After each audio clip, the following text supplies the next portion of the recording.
श्री सद्गुरु महाराज की जय।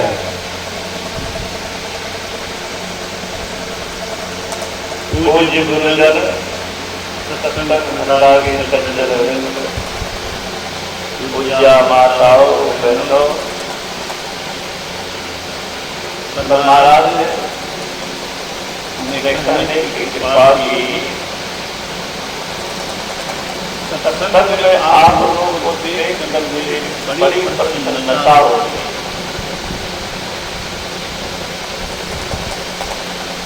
जो लोग उपस्थित हैं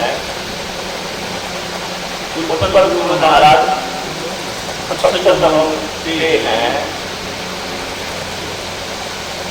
आप उनकी कृपा पात्र बन रहे हैं, आपको मैं बधाई देता हूँ।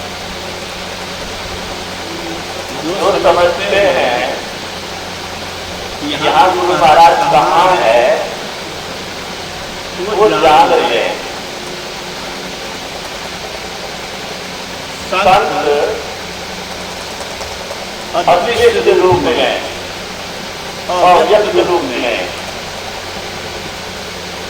सत्संग पर आते हैं।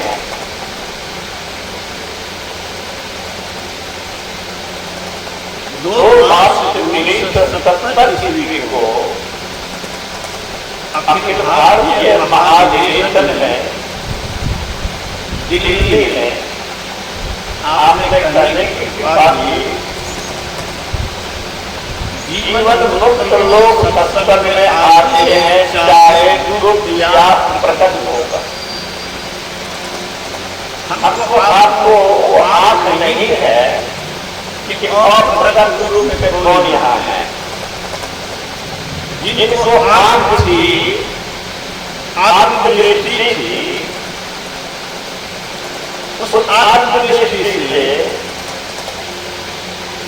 उन अदृश्य संतों को और प्रकट संतों को भी देखते। 24 की जलाराधि को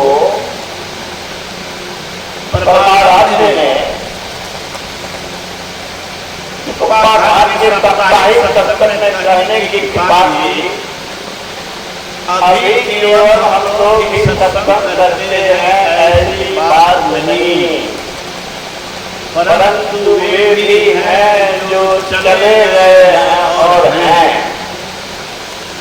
मैं समझता हूँ कि जय किशोर बाबू आदरणीय जय किशोर बाबू, आपने इस जगह को महातीर्थ बना दिया और व्यक्त रूप में गुरु महाराज का पदार्पण होना, नर रूप में नारायण का आना और भवमंडल को ज्ञान दे करके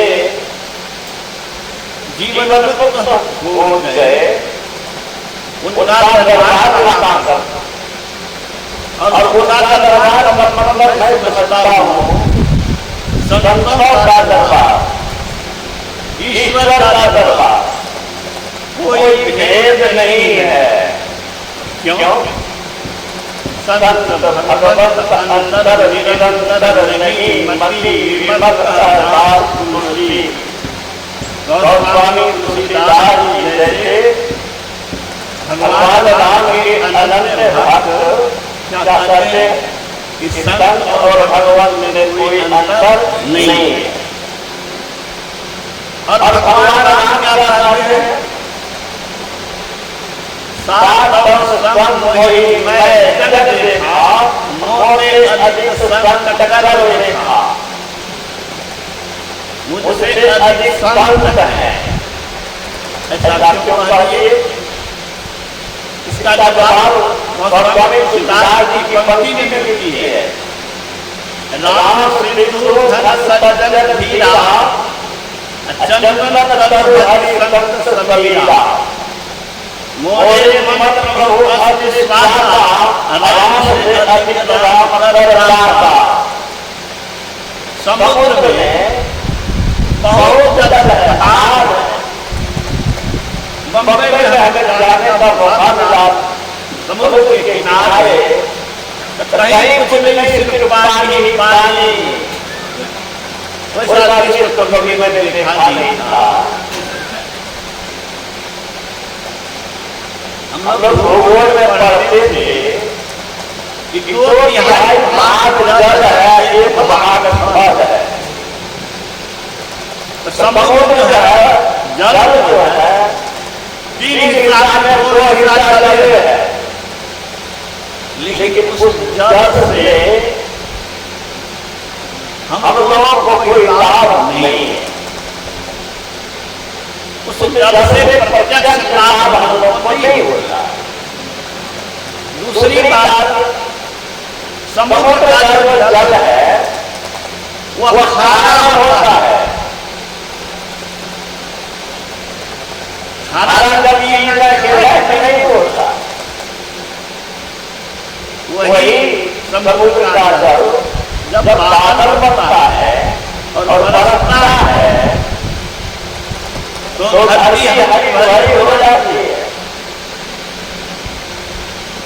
तो गोस्वामी तुलसीदास जी कहते हैं कि राम से बढ़कर राम के दास हैं, इसीलिए जैसे समुद्र और बादल की तुलना करें तो धन्य है बादल जो धरती हरी भरी हो गया चलता है। दूसरे उदाहरण दिया कि चंदन से सुगंध होता है, लेकिन उस सुगंध से किसी को लाभ नहीं हो सकता है जब हवा आ रही है। ये हवा है जो चंदन की सुगंध को हमको तक पहुंचाता है। इसी तरह से संत नहीं हो तो उसी पर पता पड़ता है, ईश्वर के पास जाने का रास्ता पड़ता है, या कौन बताए कि उनको पाने के बाद सारे दुख से छूट जाएंगे। ये संत की महिमा है जिसको भगवान राम ने स्वयं कहा कि मुझे बढ़कर दिया। और मैंने कहा कि इनके दरबार का मतलब है संतों का दरबार। क्यों ऐसा मैं कहता हूँ? इसीलिए कहता हूँ कि हम लोग कभी नानक सूरदास को देखा नहीं, लेकिन उसके प्रतिनिधि के रूप में इनके जीवन को देख करके, इनके विचारों को पढ़ करके हम लोग को महसूस होता है कि कभी नानक में, तुलसी में, संत में कोई अंतर नहीं है। गुरु महाराज ने कहा विभिन्न काल देशों में विभिन्न संतों के कथन होने के कारण उनके विभिन्न नाम पर विभिन्न तरह से संप्रदाय चल पड़े, लेकिन मोटी और बाहरी बातों को हटाकर मूल और सार पर ध्यान दिया जाए तो क्या सिद्ध होगा? सब संत का महत्व एक ही है। तो सब संत के बदला में जो मत है या मत है, विचार है या वो धर्म का रास्ता है, वही तो संत मत। ये संत मत का दरबार का मतलब संतों का दरबार और संतों का दरबार का मतलब ईश्वर का दरबार। कहिए कैसे?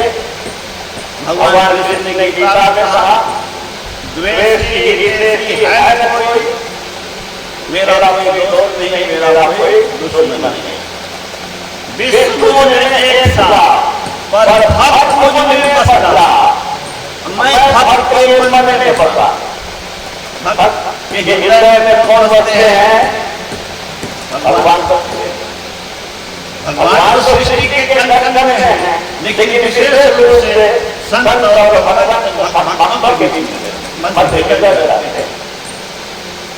आगे सत्संग की महिमा आप पाठ में सुना कि ईश्वर का तत्व ज्ञान प्राप्त करने के लिए पहले सत्संग की जरूरत। गुरु महाराज के संतों का रखे तो उन्होंने क्या सजेशन दिया, क्या प्राप्त दिया? उन्हें प्राप्त दिया प्रति सत्संग करे प्यारा, तेरा कार करे सारा। कार्य हम लोग किसी लिए करते हैं, कार्य इसीलिए करते हैं कि हम दुख से बचे, सुधार के दुख से बचे तो अनुपालन करते हैं। पैसा चाहिए, बहुत तरह की आवश्यकताएं हैं, कभी दवाई की जरूरत है, कपड़े की जरूरत है, तो विभिन्न तरह की आवश्यकताएं हैं। उन आवश्यकता की पूर्ति के लिए हम काम करते हैं।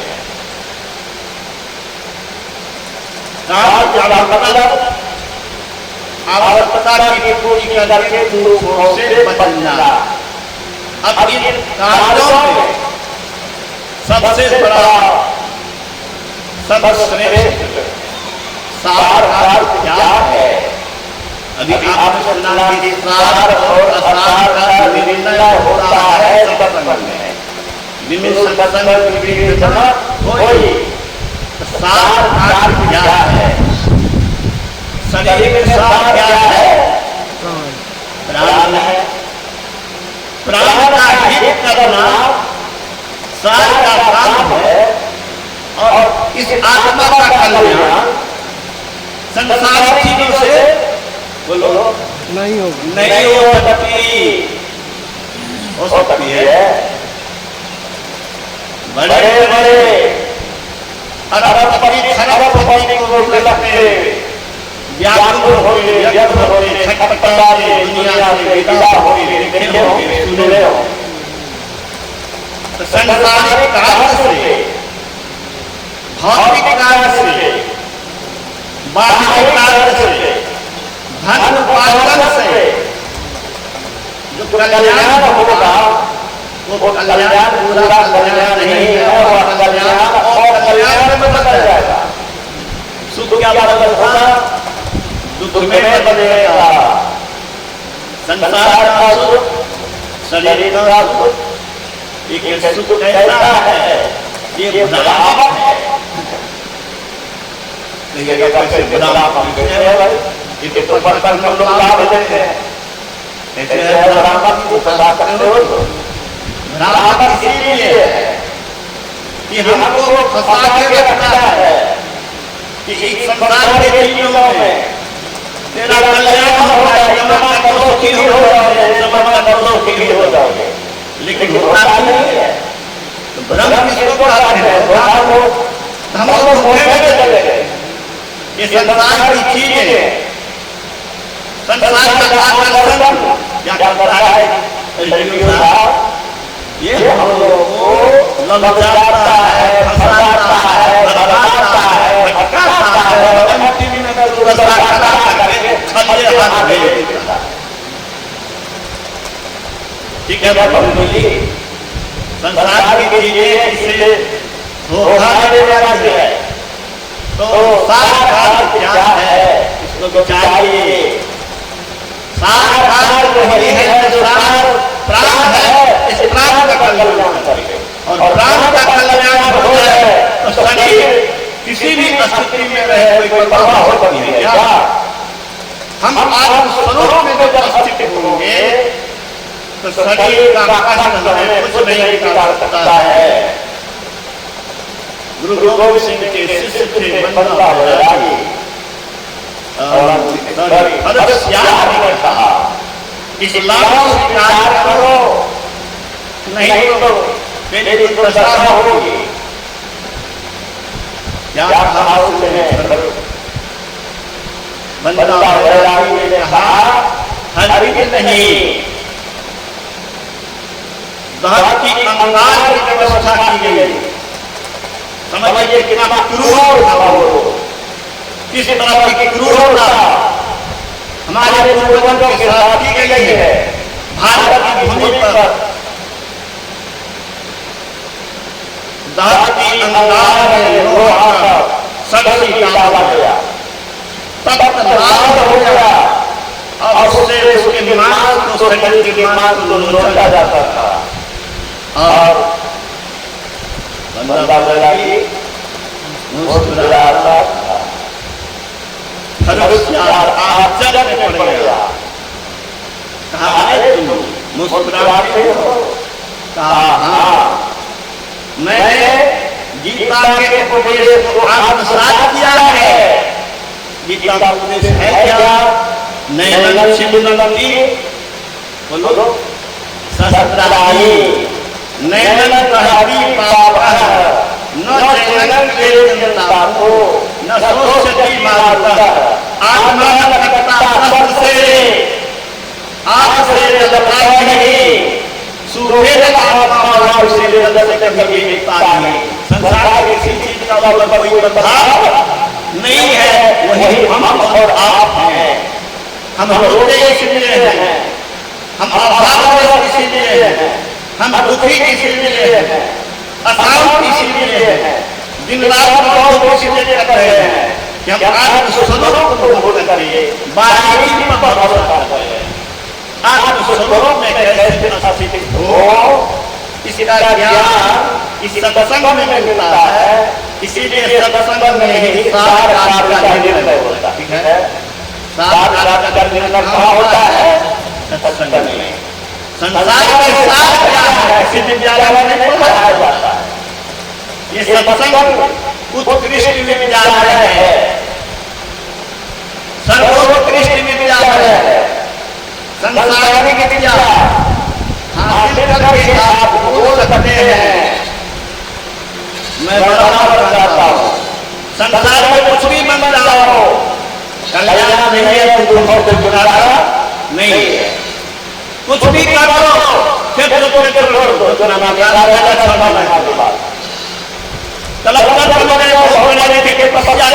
दिमाग खराब हो गया, विद्या संसार की कोई भी उपलब्धि आपकी किसी भी समय व्यर्थ सिद्ध हो सकती है, लेकिन जो सत्संग करेंगे, गुरु के शरण में रहेंगे, कहिए उनका कोई अजीब बनाने वाला नहीं है। वो ईश्वर के परछाया रहेगा, वो संत के परछाया रहेगा, वो अदृश्य सत्ता के परछाया रहेगा और उसका साथ भी कुछ बिगाड़ नहीं सकेगा। गुरु महाराज ने कहा, गुरु पद को पद भक्तन को भक्त अधिकरण अस्त प्रभाव मिलाए। काल भी इसको देख के कितना में वो हसन। गुरु महाराज ने जमराज को कहा, हाँ यही है यही बात पढ़िए साहित्य में। छाती को ठोकने का हाँ यही है यही बात, ले जाओ तो ले जाते और समावेशित लो। उनके शिष्य सदस्य महाराज को जब जमदूत लेने आया तो गुरु महाराज ने कहा, भाग भाग ये दूत, अब दूत शब्द का प्रयोग कर लिया। भाग भाग ये दूत, बाप के जाते बेटे को लेने आया है। समझिए उन्होंने कौन कार्य किया? उन्होंने इस आत्म शक्ति को जागृत करने का काम किया जो कार्य होगी हटाने का सामना करता है। अब ये दूसरे का ऑपरेशन हुआ, ना लोगों भारत ना लोगों की दवाई ना ये डॉक्टर हैदर में कर दिया, ऑपरेशन कर दिया, निकल गया संसदीय विभाग करने की सॉरी हम अपराध की रक्षा नहीं कर पाए और इसे तंगड़ा से नहीं का क्या हुआ? आज बंद है विकट। गुरु महाराज संसदीय विभाग ने कहा ये उनकी स्वाभाविक गति होती रहती है, आप इसकी चिंता न करें, वो जीवित हैं। जब गुरु महाराज डॉक्टर को घायल करके नाक को चलाने दिया, फिर ऑपरेशन हुआ। ऑपरेशन के बाद डॉक्टरों की टीम ने हाथ जोड़ करके कहा, मेरी विद्या झूठी साबित हो गई। गुरु महाराज कहा, आपकी विद्या झूठी नहीं है, ये विद्या सही है। तो अध्यात्म विद्या किसी संसार की कोई विद्या कोई तुलना नहीं है, कोई तुलना ही नहीं है। गुरु महाराज ने कहा ये संसार को देख रहे हो, ये संसार को इस पर बिंदु बना कर रखे हुए हैं। हम लोग देख रहे हैं कि कितना बड़ा संसार है, यहाँ देख लो कितना बड़ा संसार और आसान नहीं हो सकती है। हम गुरु महाराज क्या कह रहे हैं, संसार क्या है? बिंदु है। तो ये बिंदु की तुलना उस अपार से क्या करी है? ऐसे ही भौतिक विद्या की शिक्षा जो है वह बिंदु की शिक्षा है, वह चलने वाली चीज की शिक्षा है, वह समाप्त होने वाली चीज की शिक्षा है। सड़ने चलने नचने वाली खत्म होने वाली चीज की विद्या, कोई विद्या क्या विद्या है? वो विद्या खत्म होने वाली चीजेगा, खत्म होने वाला ये कल्याण मिलेगा, कल्याण नहीं होगा, दुखों से छुटकारा नहीं, लाभ नहीं, छटपटाहट में छुट्टी नहीं। कैसे होगी? शरीर ज्ञान से अपने को उतारना पड़ेगा। गुरु महाराज ने कहा सार हार निरंतर करके हर चेतन धारा अब रास्ता बता रहे कि सार हार आत्मा का कल्याण करना है, ठीक है? शरीर का सेवा नहीं, आत्मा का कल्याण। अब यही शरीर की रक्षा की जरूरत है, शरीर का होना चाहिए। वो कोई भजन होली को पाला तो शरीर की आवश्यकता की पूर्ति करनी चाहिए, लेकिन वह लक्ष्य नहीं होना चाहिए। लक्ष्य क्या होना चाहिए? गुरु महाराज कहते हैं सार का निर्णय करके हर चेतन धारा, हर चेतन धारा बिंद पे पारा समुद्र मारेगा, ज्योति जगता है अति दुख है सब सहारेगा। लक्ष्य बिंदु नाम अपने मत देखे सुनो नहीं, ब्रह्म ज्ञान का भरोसा आपस में क्या मतलब हुआ? 10वां बार मना है आज्ञा चक्र दोनों आपके बीच में, जहाँ आप लोग नहीं लगाते, जहाँ आप लोग क्या लगाते हैं वो 10वां बार है। 10वां बार क्यों लगाता है? कोई आगे लो कागे लो ना के लो हो गया ना, मुंह पकाना से बात के नहीं लगाते हो गए, नो हो गया ना। गुरु महाराज कहते हैं तन रग राज होवा अति मलिन होवा, क्या कि चलो सल्लम वाले आप पाओगे भाई। कौन सो? अमर कहां का जन्म होगा जी? 10वां द्वार है, 10वां द्वार। क्या करते हैं तुम्हारा? शरीर का सुख, मन का सुख, इंद्रियों को जो अच्छा लगता है वह सुख नहीं है। मन इंद्रिय सब दुख, उसके जड़े में दुख है, वो टिकेगा नहीं, वो सुख में बदल जाएगा। मैं बराबर कहता हूँ जो मित्र कल हमारा गला काटे, जो मित्र हमारे से अच्छा करे, हमको धोखा में करे, हमको साथ में रखे, वह धोखा संग्राम है, मित्र नहीं है, वह असली मित्र सही मित्र नहीं है। सही मित्र कौन है? जो सदा साथ है। तो सही सुख कौन है? वही अपन कोई सही सुख है जो हमको कभी रोने का अवसर न दे, कभी हम अभाव नहीं हो, कभी हम अशांत न हो। ये कब होगा? एक तन से, मन से, इंद्रियों से अलग हटना पड़ेगा, ठीक है? इंद्रियों से हटने के लिए गुरु महाराज कहते हैं क्या चलो 10वां द्वारे, 10वां द्वार घुसने के लिए मुझसे जुटी लो, बिना मुझसे जुटी किए नहीं होगा। अवधि वो शक्ति प्राप्त करने के लिए पहले परमात्मा के किसी एक नाम का मंत्र का जप करना है पूर्वक, फिर उनका ध्यान करके मन का निकाल करना है। मन जब सिमटेगा, दृष्टि जब सिमटेगी तब सुनना में होगा। जो विज्ञान पढ़े हैं, प्रयोग किए हैं, सूर्य के सामने लेंस रखिए, उसके फोकस पर सूर्य की किरणें आग लगा देगी।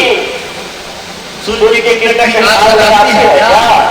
कहीं आग नहीं लगाती है, लेकिन लेंस उसको एक तरफ पर जमा करता है तो आग लग जाती है। आप भी आपकी शक्ति जो बिखरी हुई है, आपके काम में आपके समूचे शरीर में बिखरी हुई है, इन चेतन शक्ति को दशमांश में जमा करके क्या होगा? ब्रह्म ज्योति की बुद्धि होगी, त्याग की जरूरत होगा, सुख पाओगे। तो ज्योति जग जाए, अति सुख पाओ, सब सहारे का। ज्योति जब मिलेगी, एक बिंदुता जब प्राप्त होगी, ईश्वरीय शब्द के उधर से सुनाई पड़ने का रास्ता मिलेगा। और सब का रास्ता अगर मिल गया तो प्रभु के पास जाने का रास्ता मिल गया। यहाँ हम बैठे हुए हैं, ये साउंड कहाँ आ रहा है? अगर यहाँ आना चाहे, आ सकता है कि नहीं? ईश्वर के पास जाने के लिए ईश्वर शब्द के अंदर होता है, उसका नाम सार शब्द है। वो सार शब्द कैसे होगा? कैसे होगा? एक बिंदुता प्राप्त करने से वो ज्योति जगेगी और हिंदू में प्रहलाद बोले दिवस बैन सुहाग अति प्राप्त। एक बार जब शब्द कर लेता है, जीवन सुख में मस्त हो जाता है। तो गुरु महाराज कहते हैं अति सुख पावे, ज्योति जग जाए, अति सुख पावे, सब सहारा लगे तब। अद्भुत अंतर की गलिया, अंतर भीतर जगल रहता है, अद्भुत अंतर की गलिया, आश्चर्य करते उस रास्ते पर चले हैं, वो शक्ति प्राप्त किए, तब हम उनके रास्ते पर चल रहे। ऐसे नहीं अस्वस्थता की स्थिति में मैं आ रहा, समझ में आता। मैं समझता हूँ कि गुरु महाराज की कृपा नहीं तो जीवन देता है, समझ में आता। गुरु की कृपा नहीं, गुरु की छाया नहीं तो जीने का कोई अर्थ नहीं। अरे हमारे भी मनोरोग के बारे में करोगे, मन तो ही जाओगे, लेकिन अमर जीवन का रास्ता अगर खुलता है, किसकी छत से है? गुरु की कृपा से है। वो कहते हैं जब तक अवस्था में कहा कि अब आपकी शरीर की लायक नहीं है कि सत्संग है, दूर जा करेंगे। आपका शरीर जर्जर हो गया है। गुरु महाराज ने कहा बैठे बैठे सर जाना अच्छा है, कि सत्संग करते करते मन जाना अच्छा है। तो मैं प्रेरणा देता हूँ और मैं समझता हूँ कि सत्संग ही अगर पता चला है, इससे बड़ी परिवर्तन हो ही नहीं सकती है। दुनिया में समझ लीजिए सारी चीजें धोखा है। दादा जी हाथ चले गए, बोलिए आप भी कहीं चले जाएंगे ना, कुछ लगेगा यहाँ, कुछ पाएगा। अरे बोला हो गए, अब कुछ दिन में गए हो जाएंगे, असली छोड़ के चले जाएंगे, मर जाओ। क्या यह होगा, हम सुखी हो जाएंगे। गुरु महाराज ने कहा हरे कृष्णा सर्वसुख जाति, या मृग कृष्णा सर्वसुख जाति, तुम मृग कमल होने की एकाकी, या भव सहमुख भाई, बिना सतगुरु हो संसार। मृग कृष्णा बड़े जानते हैं, वही जानते रेगिस्तान में बालों के ऊपर वृक्ष का पूरा प्रतिबिंब दिखाई देता है, लगता है कि आगे में पानी है, जैसे तालाब के किनारे का प्रतिबिंब दिखाई देता है पानी में, वैसे ही रेगिस्तान में दिखाई देता है। स्वामी विवेकानंद को इससे धोखा हो गया। राजस्थान में जब धूप में निकले तो प्यास लगी, तो पानी सारा था नहीं, आगे देखा कि तालाब है, उस तालाब तो था नहीं, वो तो धोखा था। वहाँ पर गया तब कहा कि अरे स्कूल में मैं पढ़ता था, मेरी कृष्णा आज वो कृष्णा तो मैंने देख लिया। तो संसार के लिए बच्चे फिर करते थे कि पढ़ेंगे, अच्छा खाएंगे, अच्छी नौकरी मिलेगी, अच्छा पैसा कमाएंगे, सुख से रहेंगे। अपनी बीमारी क्या कर रहा है, बुढ़ापा क्या कर रहा है, जब एक नंबर बढ़ जाएगा असली काम ये ज्ञान कहाँ होगा, ज्ञान सत्संग में होगा। अरे बहुत ज्यादा बोल दिया, इतना नहीं बोलना चाहिए।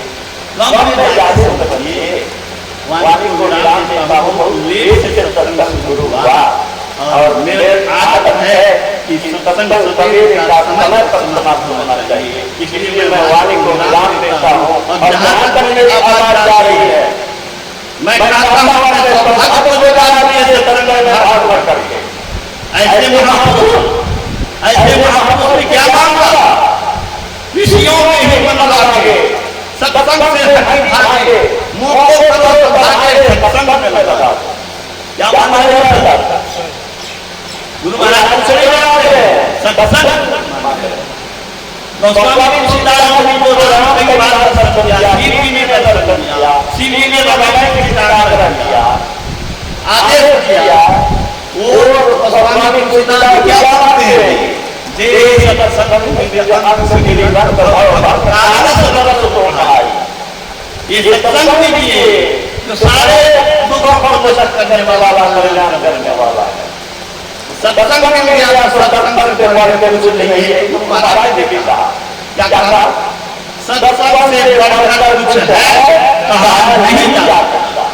सत्संग उन्नति के उच्चतम शिखर पर पहुंचाता है। हिमालय शिखर पर पहुंच गया, हिमालय मार्ग लगा गया।